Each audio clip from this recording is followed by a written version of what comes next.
ডিসেম্বরে জাতীয় নির্বাচন ধরে প্রস্তুতি নিচ্ছে কমিশন। এর আগে স্থানীয় নির্বাচন অশুভ ইঙ্গিত, দাবি বিএনপির। স্থানীয় সরকার কতটুক হবে, কোন কোন ইনস্টিটিউশনের হবে, এটা তো সিদ্ধান্ত নেবে সরকার। তখন আমরা বলতে পারবো, যদি ওই সিদ্ধান্তটা জানি তখন বলতে পারবো যে এটা জাতীয় নির্বাচনকে প্রভাবিত করবে না করবে না। আওয়ামী লীগ গর্তের মধ্যে মাথা ঢুকেই আছে, সুযোগ পেলেই তারা ছবল দেবে। স্থানীয় সরকার নির্বাচনে ঘোষণার সঙ্গে সঙ্গে তারা মাথা বের করে বাধা ঢুকে আন্দোলন। সাগররণী হত্যা মামলার তদন্তে কিছুটা অগ্রগতি, আওয়ামী লীগ শাসন আমলে উচ্চ মহলের বাধার অভিযোগ। আমরা মনে করি যে তৎকালীন সরকার বা তাদের সংশ্লিষ্ট কেউ এটার সাথে জড়িত। অর্ধেক নয় আদানি পাওয়ারকে পূর্ণ বিদ্যুৎ সরবরাহের তাগিদ, চুক্তি অনুযায়ী 1600 মেগাওয়াট পাওয়ার আশা। কুষ্টিয়া প্রকাশ্যে চলছে নদী ভরাট ও দখল, অস্তিত্ব সংকটে হিসনা নদী, হুমকির মুখে পরিবেশ ও জীব বৈচিত্র্য। ক্ষমতার জোরে হোক টাকার জোরে হোক অনেকেই দখল করে নিয়েছে। নদীতে গোসলও করা যাবে না এবং কি মাছও ধরা যাবে না, ধরতে গেলে অমুক নেতা এসে উঠাই দেবে। টাঙ্গাইলে মাদ্রাসায় শিক্ষক নিয়োগে ঘুষের অভিযোগ, কক্ষে তালা ঝুলিয়ে প্রতিষ্ঠান প্রধানের পদত্যাগের দাবি। পহেলা ফাল্গুন বিশ্ব ভালোবাসা দিবস ঘিরে ফুল পরিচর্যায় ব্যস্ত সাভারের চাষিরা। এবং ক্রিকেটার সোহেলি আক্তারকে 5 বছরের জন্য নিষিদ্ধ করল আইসিসি, আকসুর কাছে ফিক্সিং এর দায় স্বীকার।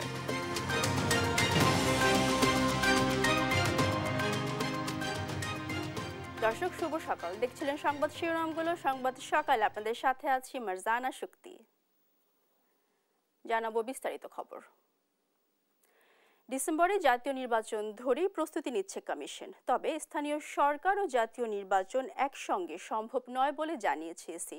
মঙ্গলবার দুপুরে নির্বাচন কমিশন সচিবালয় ইউএনডিপি সহ 18 দেশের রাষ্ট্রদূত ও মিশন প্রধানদের সঙ্গে বৈঠক শেষে ইসি এসব কথা জানান। এ সময় ইউএনডিপির পক্ষ থেকে সুষ্ঠু নির্বাচনের সব ধরনের সহযোগিতার আশ্বাস দেওয়া হয়। শিলু রায়ের রিপোর্ট। ত্রয়োদশ জাতীয় নির্বাচন অবাধ, সুষ্ঠু ও নিরপেক্ষ করতে মঙ্গলবার সকাল 11টা থেকে ঘণ্টাব্যাপী ইউএনডিপি সহ উন্নয়ন সহযোগী 18টি দেশের রাষ্ট্রদূত ও কমিশন প্রধানের সঙ্গে বৈঠক করে নির্বাচন কমিশন। বৈঠক শেষে ইউএনডিপির আবাসিক প্রতিনিধি স্টিফান লিলার জানান, ভোটার তালিকা হালনাগাদ, ভোট প্রদানে উদ্বুদ্ধকরণ ও ভোট সম্পর্কিত সচেতনতা বাড়ানো সহ একটি সুন্দর নির্বাচনের জন্য সব ধরনের সহায়তা করবে তারা। We are supporting the election commission to conduct free, fair elections, the best elections hopefully in the history of Bangladesh. That is the aspiration, but in terms of timelines and so on, that's a decision by the interim government and the elections commission. এই সময় নির্বাচন commissioner Mohammad Sanaullah জানান, নির্বাচনের সময়সীমা কমিশনের হাতে নেই। সংস্কারের পাশাপাশি জাতীয় ঐক্যমতের ভিত্তিতে প্রধান উপদেষ্টার নির্দেশনা অনুযায়ী নির্বাচন হবে। আমরা যেটুকু জানি যে এই মাসের মাঝামাঝি জাতীয় ঐক্যমত্য গঠন কমিশন গঠন হবে এবং আমরা যদি মাননীয় প্রধান উপদেষ্টার বক্তব্য ধারণ করে আশা করতে পারি যে অগ্রাধিকার ভিত্তিতে নির্বাচন কমিশন সংক্রান্ত যেসব বিষয়ে ন্যূনতম মতকে পৌঁছানো হবে, সেখানে হয়তোবা নির্বাচনের টাইম ফ্রেম নিয়েও হয়তো কথা হতে পারে। তিনি আরো বলেন, ডিসেম্বরের জাতীয় নির্বাচনকে ঘিরে প্রস্তুতি নিচ্ছে নির্বাচন কমিশন, তবে স্থানীয় সরকার ও জাতীয় নির্বাচন একসঙ্গে সম্ভব নয়। যদিও সরকার চাইলে জাতীয় নির্বাচনের আগে স্থানীয় সরকার নির্বাচন করতেও প্রস্তুত ইসি। আমাদের বাস্তবতায় দুটো নির্বাচন একসাথে করা সম্ভব নয়, তবে স্থানীয় সরকার নির্বাচন যদি সরকার সিদ্ধান্ত নেন কোনো অংশ বা কোনোভাবে অনুষ্ঠান করার, সেটা সরকারি সিদ্ধান্ত, সেটা তখন ওইভাবে বাস্তবায়ন করতে হবে। জাতিকে সুষ্ঠু ও অবাধ নির্বাচন উপহার দেয় বর্তমান কমিশনের প্রধান লক্ষ্য বলেও মন্তব্য করেন নির্বাচন কমিশনার অবসরপ্রাপ্ত ব্রিগেডিয়ার জেনারেল আবু ফজল মোহাম্মদ সানাউল্লাহ। শিউলি রায়, দেশ টিভি, ঢাকা। কোনো চক্রান্ত না হলে ডিসেম্বরে জাতীয় নির্বাচন হবে বলে মনে করেন বিএনপির স্থায়ী কমিটির সদস্য মির্জা আব্বাস। জাতীয় নির্বাচনের আগে স্থানীয় নির্বাচনের ইস্যু তোলা অশুভ শক্তির খেলার অংশ বলেই মনে করেন তিনি। সংস্কার করতে চাইলে অন্তর্বর্তী সরকারকে তা দ্রুত শেষ করার আহ্বান জানান বিএনপির এই নেতা। সাইফুর রিপনের প্রতিবেদন। রাজধানীর কমলাপুরে বীরশ্রেষ্ঠ মোস্তফা কামাল স্টেডিয়ামে মুগদা থানার আয়োজনে রাষ্ট্র কাঠামো মেরামতে ৩১ দফা ও জনসম্পৃক্তি শীর্ষক প্রশিক্ষণ কর্মশালা করে ঢাকা মহানগর দক্ষিণ বিএনপি। এ সময় বিএনপি নেতারা বলেন, দেশের মানুষের অধিকার ফিরিয়ে দিতেই ৩১ দফা। দেশের গণতান্ত্রিক কাঠামোতে আওয়ামী লীগের রাজনীতি করার অধিকার আছে কিনা সে প্রশ্ন তুলতে হবে বলে দাবি করেন তারা। যেই দল ফ্যাসিবাদ কায়েম করেছে তাদের বাংলাদেশের গণতান্ত্রিক রাজনীতি কাঠামোতে রাজনীতি করার অধিকার রয়েছে কিনা সেই প্রশ্ন আমাদেরকে অবশ্যই তুলতে হবে। বিএনপির বিরুদ্ধে যারা কথা বলে তাদেরকে সতর্ক হওয়ার আহ্বান জানান ঢাকা মহানগর দক্ষিণ বিএনপির আহ্বায়ক। এই দলের নেতাকর্মীরা স্বাধীনতার বিরোধিতা ছিলেন না, আমরা স্বাধীনতার পক্ষের লোক। আমাদের নেতা নিজে মাঠে থেকে যুদ্ধ করে এই দেশকে স্বাধীন করেছেন। সুতরাং যারা বিএনপির বিরুদ্ধে কথা বলেন আপনাদেরকে বলবো সাবধান হয়ে কথা বলবেন। কর্মশালায় অংশ নিয়ে বিএনপির স্থায়ী কমিটির সদস্য মির্জা আব্বাস বলেন, জাতীয় নির্বাচনের আগে স্থানীয় সরকার নির্বাচন করতে গেলে গর্তে লুকিয়ে থাকা আওয়ামী লীগ মাথাচাড়া দেওয়ার চেষ্টা করবে। আমরা আশা করতে পারি যদি কোনো কারো চক্রান্ত না থাকে তাহলে ইনশাল্লাহ ডিসেম্বরের মধ্যে নির্বাচন হবে। আওয়ামী লীগ গর্তের মধ্যে মাথা ঢুকেই আছে, এখন সুযোগ পেলেই তারা ছবল দেবে। স্থানীয় সরকার নির্বাচনের ঘোষণার সঙ্গে সঙ্গে তারা মাথা বের করে বাধা ঢুকে আনবে। সরকারের প্রশাসন সহ বিভিন্ন বাহিনীতে এখনো পতিত সরকারের দোসররা আওয়ামী লীগের স্বার্থ রক্ষার চেষ্টা করছে বলেও অভিযোগ করেন মির্জা আব্বাস। একটা পোশাকি প্রতিষ্ঠান কয়েকটি আছে, আর্মি আছে, পুলিশ আছে, বিডিআর আছে, র্যাব আছে, এদের মধ্যে আছে ওই জনসরকার। আবার সচিবালয়ের মধ্যে আছে এই ধরনের শয়তান যারা এখন পর্যন্ত আওয়ামী লীগের পা চামড়া গোলাম, তাদের পারপাস কাজ করে যাচ্ছে এবং এই সরকারকে ভিন্ন পথে পরিচালিত করার চেষ্টা করছে। আমরা ভয় পাই, এই কারণে আপনাদের সাবধান করলাম। মির্জা আব্বাস বলেন, ভদ্রলোক আওয়ামী লীগ করে না।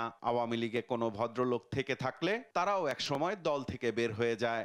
কোনো সভ্য লোক আওয়ামী লীগ করে না, কোনো ভালো লোক আওয়ামী লীগ করে না, সমস্ত শয়তান লোকেরা আওয়ামী লীগ করে। সাইফুল রিপন, দেশ টিভি, ঢাকা। অন্তর্বর্তী সরকারের প্রধান উপদেষ্টা ডক্টর মোহাম্মদ ইউনূসের সঙ্গে সাক্ষাৎ করেছেন বিশ্ব ব্যাংকের ভাইস প্রেসিডেন্ট মার্টিন রেইসার ও আইরিশ রাষ্ট্রদূত কেভিন কেলি। মঙ্গলবার দুপুরে রাষ্ট্রীয় অতিথি ভবন যমুনায় সাক্ষাৎকালে বিশ্ব ব্যাংকের ভাইস প্রেসিডেন্ট অন্তর্বর্তী সরকারের সংস্কার পরিকল্পনায় সমর্থন পুনর্ব্যক্ত করেন। আলোচনায় স্থান পায় পারস্পরিক স্বার্থ সংশ্লিষ্ট বিষয়গুলো, যার মধ্যে ছিল দেশের শাসন ব্যবস্থা এবং ডিজিটালাইজেশন সংস্কারের জন্য বিশ্ব ব্যাংকের আর্থিক সহায়তা। এদিকে ঢাকার তেজগাঁও অফিসে প্রধান উপদেষ্টা ডক্টর ইউনূসের সঙ্গে বৈঠকে বাংলাদেশে গণতান্ত্রিক উত্তরণের সহায়তার আগ্রহ প্রকাশ করেন আইরিশ রাষ্ট্রদূত কেভিন কেলি। রোহিঙ্গাদের জন্য তার দেশের সহায়তা অব্যাহত থাকবে বলেও জানান তিনি।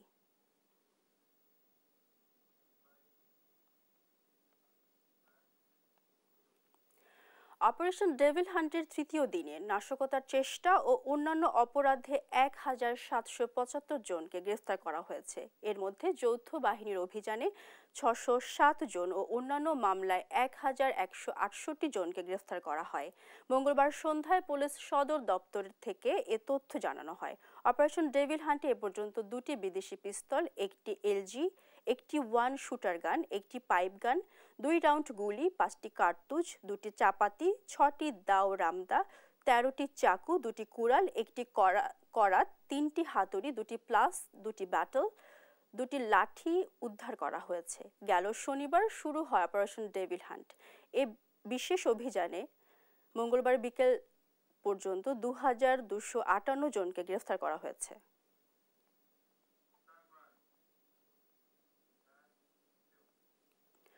প্রত্যেক অপরাধীকে আইনের আওতায় এনে অপারেশন ডেভিল হান্ট সফল করার আহ্বান জানিয়েছেন স্বরাষ্ট্র উপদেষ্টা জাহাঙ্গীর আলম চৌধুরী। আর আইন উপদেষ্টা ডক্টর আসিফ নজরুল বলেন, বিচার বিভাগ, পুলিশ সহ সব দপ্তর ঠিকমতো কাজ করছে, মবতন্ত্র দ্রুতই কমে আসবে। রাজধানীর রাজারবাগ পুলিশ অডিটোরিয়ামে এক কর্মশালায় এসব কথা বলেন তারা। নিয়াজ মোর্শেদের প্রতিবেদন। দেশের পরিবর্তিত পরিস্থিতিতে মানবাধিকার ও পরিবেশের উপর গুরুত্বসহ আইন প্রয়োগ বিষয়ে স্বরাষ্ট্র মন্ত্রণালয়ের এই কর্মশালা। ৬টি গ্রুপে কর্মশালায় অংশ নেন ঢাকা মেট্রোপলিটন পুলিশের বিভিন্ন ইউনিটের ১৫০ জন সদস্য। কর্মশালা উদ্বোধন অনুষ্ঠানে স্বরাষ্ট্র উপদেষ্টা বলেন, শান্তি শৃঙ্খলা রক্ষায় আইন শৃঙ্খলা বাহিনী ও বিচার বিভাগের সমন্বয়ে সন্ত্রাসীদের বিরুদ্ধে ব্যবস্থা নিতে হবে।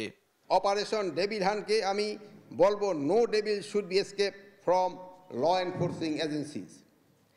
আইনজীবীদের আমি বলবো, আপনারা আদালতে দায়েরকৃত প্রতিটি মামলায় ধার্য তারিখ এ সময়ে উপস্থিত থাকুন। প্রসিকিউটিং এজেন্সির সাথে টাইম টু টাইম যোগাযোগ করে পর্যাপ্ত তথ্য নিজেদের সৌবিধ্য রাখুন। কোনোভাবেই যেন কোনো সন্ত্রাসী জামিন না পায়, সর্বোচ্চ সতর্ক থাকুন। বিচার বিভাগ ও আইন শৃঙ্খলা বাহিনী ঠিকমতো দায়িত্ব পালন করলে মবের সংস্কৃতি কমে আসবে বলে জানান আইন উপদেষ্টা। কিন্তু যখন পুলিশ, কোর্ট, আইন শৃঙ্খলা পরিস্থিতি সবকিছু ঠিকমতো কাজ করবে, তখন মবের প্রকোপ আমি মনে করি আরো কমে যাবে, দেশে একটা সহনীয় পরিস্থিতি সৃষ্টি হবে। দুষ্টের দমন আর শিষ্টের পালন বন্ধ না করার আহ্বান জানিয়ে শিল্প উপদেষ্টা বলেন, মানবাধিকার রক্ষা করেই কাজ করতে হবে পুলিশকে। দুষ্টের দমন শিষ্টের পালন বন্ধ থাকবে তা কখনোই না, কিন্তু সেটাকে সামনে রাখতে হবে যে এই জিনিসটা, সেটা হচ্ছে ন্যায়ভিত্তিক কাজ, যেন বেসিক হিউম্যান রাইটস প্রিন্সিপালকে আপহোল্ড করে সমস্ত আইন শৃঙ্খলার বাহিনীগুলো এগিয়ে যেতে পারে। কর্মশালার মধ্য দিয়ে চমৎকার পুলিশিং ব্যবস্থা চালু হবে বলেও আশা জানান উপদেষ্টারা। নিয়াজ মোরশেদ, দেশ টিভি, ঢাকা। ক্ষমতাচ্যুত আওয়ামী লীগ সরকারের আমলে হওয়া ১৬,৪২৯টি গায়েবী মামলার মধ্যে ১,২১৪টি প্রত্যাহার করা হবে বলে জানিয়েছেন আইন উপদেষ্টা ডক্টর আসিফ নজরুল। মঙ্গলবার সচিবালয়ে এক সংবাদ সম্মেলনে তিনি একথা জানান। উপদেষ্টা আরও বলেন, বৈষম্য বিরোধী আন্দোলনে গণহত্যা এবং এর আগে গুম খুনের ঘটনায় হওয়া মামলার মধ্যে ৩ থেকে ৪টির রায় অক্টোবরের মধ্যে পাওয়া যাবে। এসব মামলায় সাবেক প্রধানমন্ত্রী শেখ হাসিনা সহ আওয়ামী লীগের নেতাকর্মীরা আসামি রয়েছেন। ১৬,৪২৯টি মামলার তালিকা করা হয়েছে গায়েবী মামলার। এর মধ্যে ১২১৪টি মামলা আগামী এক সপ্তাহের মধ্যে প্রত্যাহার হবে। এই ১২১৪টির মধ্যে ৫৩টি মামলার প্রত্যাহার সংক্রান্ত গেজেট আজকালের মধ্যে প্রকাশিত হবে। এই মামলা প্রত্যাহার করার ক্ষেত্রে আমরা স্বরাষ্ট্র মন্ত্রণালয়েরও সাহায্য সহযোগিতা পেয়েছি। ইনফ্যাক্ট অনেক ক্ষেত্রে ওনাদের সাথে আমরা একসাথে কাজ করছি। ১৩ বছরেও সাগররুনি হত্যাকাণ্ডের তদন্ত প্রতিবেদন জমা দিতে না পারা রাষ্ট্রীয় ব্যর্থতা বলে মন্তব্য করেছেন আইনজীবী শিশির মনির। মঙ্গলবার সকালে হাইকোর্ট প্রাঙ্গণে তিনি বলেন, অতীতে উচ্চ মহল থেকে তদন্তে বাধা দেওয়া হয়েছিল, তবে বর্তমানে তদন্তে কিছুটা অগ্রগতি হয়েছে। এদিকে হত্যাকাণ্ডে পতিত আওয়ামী লীগের কেউ কেউ জড়িত থাকতে পারে বলে জানিয়েছেন সাগররুনি পরিবার। সাপিনা মজুমদারের রিপোর্টে বিস্তারিত। ২০১২ সালের ১১ ফেব্রুয়ারি দিনের আলো ফোটে সাংবাদিক দম্পতি সাগররুনির হত্যাকাণ্ডের নৃশংসতার খবর নিয়ে। তারা খুন হন নিজ বাসায় রাজধানীর পশ্চিম রাজাবাজারে। সেই ঘটনার আজ ১৩ বছর, কিন্তু এত বছরেও উন্মোচন হয়নি হত্যার রহস্য। মঙ্গলবার আলোচিত এই হত্যাকাণ্ডের হাইকোর্টে মামলার তদন্তের অগ্রগতি তুলে ধরেন আইনজীবী। সঙ্গে ছিলেন রুনির ভাই মামলার বাদী নওশের রোমান, ছেলে মাহির সরোয়ার মেঘ। আইনজীবী জানান, বিগত ১৩ বছরে সাগররুনি হত্যাকাণ্ডের তদন্ত প্রতিবেদন জমা দিতে না পারা রাষ্ট্রীয় ব্যর্থতা। অতীতে এই মামলার তদন্ত আইনিভাবে চলতে দেয়া হয়নি। দীর্ঘ এ সময় অনেক সাক্ষ্য প্রমাণ নষ্ট হয়ে গেছে বলে অভিযোগও করেন তিনি। অতীতে এই ইনভেস্টিগেশন প্রসেসকে অবস্ট্রাকশন করা হয়েছে। এই ইনভেস্টিগেশন প্রসেসকে সঠিকভাবে আইনি পদ্ধতিতে চলতে দেওয়া হয়নি। যতটুকু আমরা জানতে পেরেছি, বেশ কিছু ডেভেলপমেন্ট হাতে এসেছে। সময়ের ব্যবধানে হাইকোর্ট বিভাগে এই ডেভেলপমেন্টগুলো নিয়ে একটি তদন্ত রিপোর্ট সাবমিট করা হবে। এই হত্যায় বিগত আওয়ামী সরকার সংশ্লিষ্ট কেউ জড়িত, তারাই মামলার তদন্তে এগোতে দেয়নি, এমন অভিযোগ নিহত রুনির ভাই নওশের রোমানের। তবে পরিবর্তিত প্রেক্ষাপটে তারা আশাবাদী বলে জানান মেহেরুন্ননীর একমাত্র সন্তান মিহির সারওয়ার মেঘ। স্বয়ং তৎকালীন যে প্রধানমন্ত্রী বলেছেন যে বেডরুমে পাহারা দেওয়ার দায়িত্ব তার না, এই সবগুলো থেকেই আমরা আসলে মনে করি যে তৎকালীন সরকার বা তাদের সংশ্লিষ্ট কেউ এটার সাথে জড়িত। একটু হলেও আমরা হোপফুল, আশা করি যেহেতু অনেক কিছু বললো, মাত্র বলে গেল, তো আশা করা যাচ্ছে যে মানে পজিটিভ কিছু একটা শুনতে পারবো। আগামী 4 এপ্রিল টাস্ক ফোর্সকে মামলা তদন্ত প্রতিবেদন হাইকোর্টে জমা দিতে বলা হয়েছে। তখনই সব খোলাসা হবে বলে আশাবাদী আইনজীবী। এদিকে এই হত্যার বিচারের দাবিতে ঢাকার রিপোর্টার্স ইউনিটির সামনে প্রতিবাদ সমাবেশ করেছে সাংবাদিকরা। 2025 সালের মধ্যেই সাগররুনি হত্যার তদন্ত কার্যক্রম শেষ করার দাবি তাদের। সাংবাদিক দম্পতির সাগর সরার মেহরানুলের যে সন্তান মেঘকে সামনে পাওয়ার পরে আমি সেদিন আসলে আবেগে ভাষা হারিয়ে ফেলেছিলাম। তখন আমি বলেছিলাম যে এই সাংবাদিক দম্পতি হত্যার বিচার করুন, আর না হয় আমাদেরকে গুলি করে হত্যা করুন। এই সরকারের আমলেই বিচার নিশ্চিতের দাবিও জানান সাংবাদিকরা। সাবরিনা মজুমদার, দেশ টিভি, ঢাকা। দুর্নীতি ধারণা সূচকে গভীর উদ্বেগজনক অবস্থায় রয়েছে বাংলাদেশ। সবচেয়ে বেশি দুর্নীতিগ্রস্ত দেশের তালিকায় বাংলাদেশের অবস্থান 14 নম্বরে। মঙ্গলবার ট্রান্সপারেন্সি ইন্টারন্যাশনালের দেয়া তথ্যে উঠে আসে এমন তথ্য। টিআইবির প্রধান বলছেন, পতিত সরকার কালো টাকা বৈধতার সুযোগ দিয়ে দুর্নীতির পথ খুলে দিয়েছিল। আরও জানাচ্ছেন কায়েস রাহাত। বিশ্বের 180টি দেশ নিয়ে দুর্নীতির সূচক প্রকাশ করেছে জার্মানি ভিত্তিক গবেষণা প্রতিষ্ঠান ট্রান্সপারেন্সি ইন্টারন্যাশনাল। নভেম্বর 2021 থেকে সেপ্টেম্বর 2024 পর্যন্ত নেওয়া তথ্যের ভিত্তিতে ঢাকাস্থ টিআইবির কার্যালয়ে আন্তর্জাতিকভাবে একযোগে প্রকাশিত হয় প্রতিবেদনটি। দেখা যায় 100 স্কোরে 90 নিয়ে সবচেয়ে কম দুর্নীতিগ্রস্ত দেশ হিসেবে শীর্ষে অবস্থান করছে ডেনমার্ক। সেই সঙ্গে 8 স্কোর নিয়ে সর্বনিম্ন অবস্থানে আছে দক্ষিণ সুদান, যেখানে 23 স্কোর নিয়ে সবচেয়ে বেশি দুর্নীতিগ্রস্ত দেশগুলোর মধ্যে 14তম অবস্থান বাংলাদেশের। প্রতিবেদন বলছে, আফ্রিকার দুর্নীতিপ্রবণ অঞ্চল বা মানব উন্নয়ন সূচকে পিছিয়ে থাকা দেশগুলোর তুলনায় দুর্নীতি সূচকে বাংলাদেশ পিছিয়ে রয়েছে। বলা হচ্ছে, দেশে সরকারি ক্রয় বা প্রকল্প, অর্থাৎ যেখানে জনগণের অর্থ বেশি ব্যবহৃত হচ্ছে, সেখানে দুর্নীতির মাত্রা বেশি।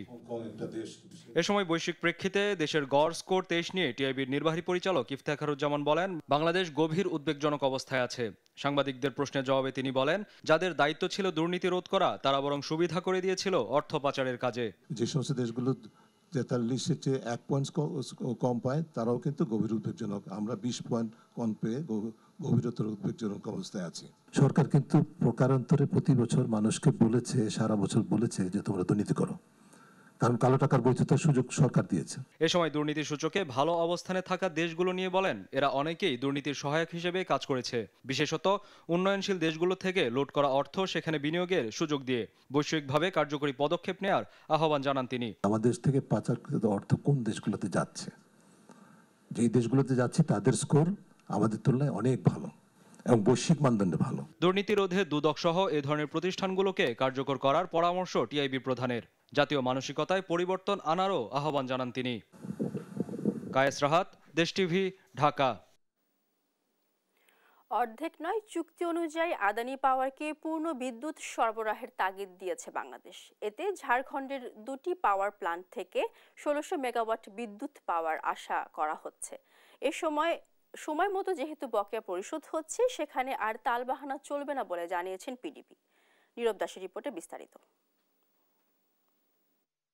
বাংলাদেশের সঙ্গে চুক্তি অনুযায়ী আদানি পাওয়ার প্ল্যান্টের 1600 মেগাওয়াট বিদ্যুতের পুরোটাই সরবরাহের তাগিদ বাংলাদেশের। তোড়জোড় চলছে চলতি বছর থেকেই তা বাস্তবায়নের। বাংলাদেশের এক কর্মকর্তার দেয়া বিশেষ সাক্ষাৎকারের ভিত্তিতে এ তথ্য তুলে ধরে বার্তা সংস্থা রয়টার্স।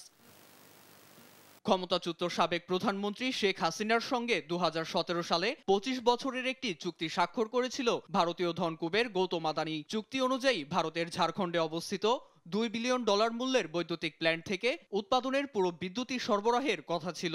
অর্থাৎ 800 মেগাওয়াট ক্ষমতা সম্পন্ন দুটি প্ল্যান্ট থেকে 1600 মেগাওয়াট বিদ্যুৎ বাংলাদেশে আসার কথা। তবে অর্থ বকেয়ার অজুহাত দেখিয়ে গেল বছরের 31 অক্টোবর থেকে সরবরাহ অর্ধেকে নামিয়ে আনে আদানি। এমনকি ইউনিট বন্ধ রেখে সক্ষমতার 42% বিদ্যুৎ উৎপাদন করে বাংলাদেশে সরবরাহ করছিল প্ল্যান্টটি। তবে বাংলাদেশ পাওয়ার ডেভেলপমেন্ট বোর্ড বিপিডিপি রয়টার্সকে জানায় বকেয়া পরিশোধের জন্য তারা প্রতি মাসে আদানি পাওয়ারকে 25 মিলিয়ন মার্কিন ডলার সরবরাহ করে আসছে। তাই দ্বিতীয় প্ল্যান্টটি থেকেও আবার বিদ্যুৎ সরবরাহের তাগিদ দেয় রাষ্ট্রীয় প্রতিষ্ঠানটি। এতে সাড়া দিয়ে এ সপ্তাহের সোমবার থেকেই বিদ্যুৎ সরবরাহের কথা থাকলেও উচ্চ কম্পনের জন্য তা সম্ভব হয়নি বলে নিশ্চিত করেন বিপিডিবির চেয়ারম্যান মোহাম্মদ রেজাউল করিম। এদিকে গেল ডিসেম্বরে আদানি সূত্র জানায় বিপিডিবির থেকে 900 মিলিয়ন মার্কিন ডলার পাওনা আদানি পাওয়ারের, তবে সংখ্যাটি 650 মিলিয়ন বলে দাবি রেজাউল করিমের। রয়টার্সের এক প্রতিবেদনে বলা হয়, অসম চুক্তি অনুযায়ী বাংলাদেশ অন্তত 55% বেশি অর্থে আদানির কাছ থেকে বিদ্যুৎ ক্রয় করছে। নীরব দাস, নিউজ ডেস্ক, দেশ টিভি। কুষ্টিয়া চলছে প্রভাবশালীদের নদী দখলের মহা উৎসব। দফায় দফায় নদীর জায়গা দখল করে গড়ে তোলা হয়েছে দোকানপাট সহ বহুতল ভবন। বাঁধ নিয়ে পরিবর্তন করা হয়েছে নদীর গতিপথ। এতে অস্তিত্ব সংকটে পড়েছে এক সময়ের খরস্রোতা কুষ্টিয়ার ভেড়ামারার হিসনা নদী। এতে হুমকির মুখে পড়েছে পরিবেশ ও জীববৈচিত্র্য। ইরফান রানার ক্যামেরায় কুষ্টিয়া থেকে নাহিদ হাসান তিতাসের রিপোর্টে বিস্তারিত।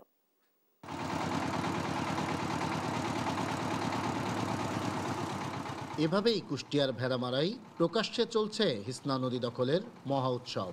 গাড়িতে করে আনা হচ্ছে মাটি, দখল নিতে ফেলা হচ্ছে নদীতে, যেন দেখার কেউ নেই। তবে এসব দখলদারদের দাবি নদী নাকি তাদের মালিকানাধীন সম্পত্তি। দখলের তো কোনো প্রয়োজন নাই, নদী তো জায়গাটা তো আমি আবাদ করি এতদিন যাবত। কিন্তু দেখছেন মাইপি সরকারি যে নদীর জায়গা আছে, নদীর বাদে আমার যে জায়গাটা আছে, আমার রেকর্ডি সম্পত্তি যেটা আছে, সেটা আপনারা দেওয়ার পরে যেটুক নদী রাখার পরে যেটুক থাকে সেটুকু আমাকে দেন বুঝায়। কুষ্টিয়ার ভেড়ামারা উপজেলার উপর দিয়ে প্রবাহিত হিসনা নদী, একসময় যে নদী দিয়ে চলত পালতোলা নৌকা সহ বড় বড় জাহাজ, সেই নদী এখন পরিণত হয়েছে মরা খালে।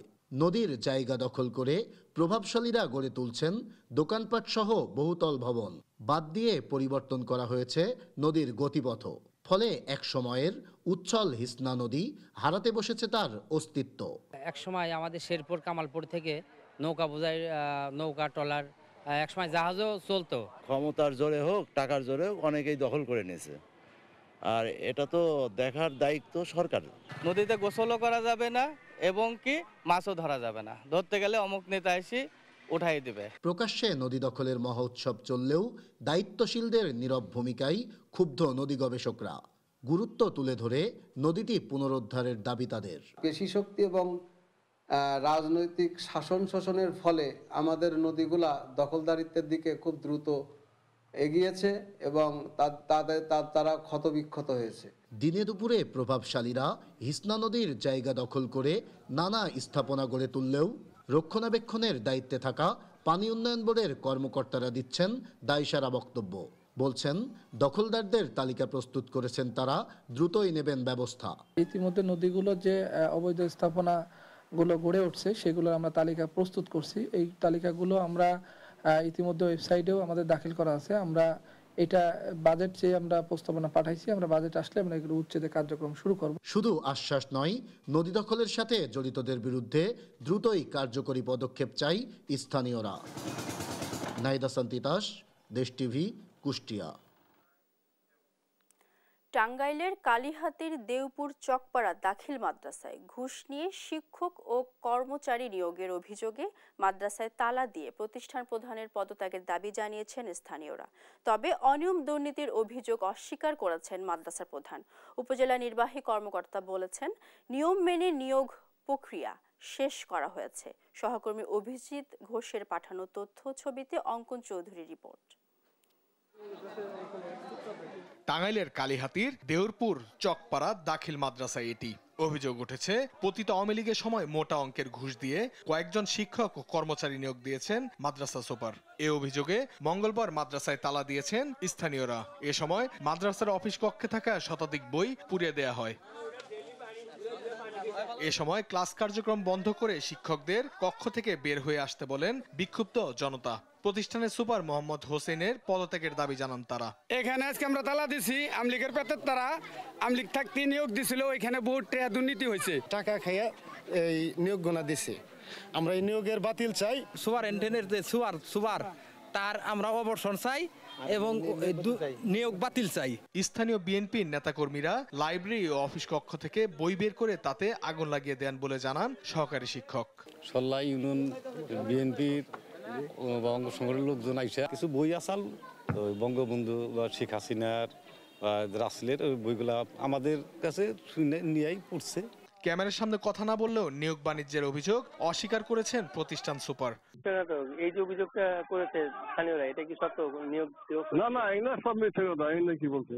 আর মাদ্রাসায় স্বচ্ছ প্রক্রিয়ার মাধ্যমে নিয়োগ দেওয়া হয়েছে বলে দাবি করেন উপজেলা নির্বাহী কর্মকর্তা। এরকম হওয়ার কথা না, কারণ নিয়োগ বোর্ডে এখানে 5 জন সদস্য ছিল, 5 জন সদস্যের একেবারে 100% স্বচ্ছতার সাথে নিয়োগ দেওয়া হয়েছে এবং যারা পেয়েছে তারা লিখিত ভাইবা পরীক্ষায় সর্বোচ্চ মার্কস পেয়েই তারা নিয়োগ পেয়েছে। দেওরপুর চকপাড়া দাখিল মাদ্রাসায় চলতি মাসের 2 তারিখে 3 জন নতুন করে যোগদান করেছেন। এ নিয়ে শিক্ষক ও কর্মচারী মিলিয়ে মোট 15 জন লোকবল রয়েছে, আর শিক্ষার্থীর সংখ্যা 300 জন। অঙ্কন চৌধুরী, দেশ টিভি। রাজশাহীতে পিকনিকের খাবার খেয়ে একটি বিদ্যালয়ের শিক্ষার্থী, তাদের অভিভাবক সহ অর্ধশতাধিক মানুষ অসুস্থ হয়ে পড়েছেন। রাজশাহীর চারঘাটের থানাপাড়া সোয়ালজ প্রাথমিক বিদ্যালয় ও স্থানীয় একটি মাদ্রাসার 180 শিক্ষার্থীর শিক্ষক অভিভাবকরা রোববার গিয়েছিলেন আনন্দ ভ্রমণে। সেখান থেকে ফিরে একে একে অসুস্থ হয়ে পড়েন তারা। ওই দিন রাত থেকে তারা ভর্তি হন উপজেলার স্বাস্থ্য কমপ্লেক্সে। চিকিৎসকরা জানান খাদ্যে বিষক্রিয়ার কারণে এমনটি হয়েছে।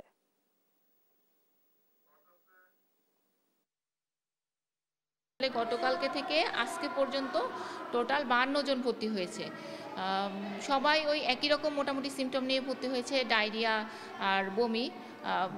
কারোর খুব বেশি সিভিয়ার কিছু হয়নি, কারো একটু জ্বরও ছিল। এটা আমরা ধারণা করছি ফুড পয়জনিং হয়েছে। রঙিন ফুলকপির চাষ করে ন্যায্য দাম না পেয়ে হতাশ নেত্রকোনার কৃষকরা। স্থানীয় বাজারে রঙিন ফুলকপির চাহিদা কম থাকায় উৎপাদন ও পরিবহন খরচও তুলতে পারছেন না কেউ। কৃষি বিভাগ জানিয়েছে ক্ষতিগ্রস্ত কৃষকদের তালিকা করে প্রণোদনার আওতায় আনা হবে। সহকর্মী জিয়াউর রহমানের তথ্যচিত্রে অঙ্কন চৌধুরীর আরও একটি রিপোর্ট। নেত্রকোনার কেন্দ্র উপজেলার রয়্যালবাড়ি আমতলা ইউনিয়নের নীলাম্বরখিলা গ্রামের কৃষক আব্দুল সাত্তার গেলবার প্রথম রঙিন ফুলকপি চাষ করে লাভবান হন তিনি। এবারও 33 শতক জমিতে রঙিন ফুলকপি চাষ করেন, তবে বাজার দাম না পাওয়ায় হতাশ তিনি।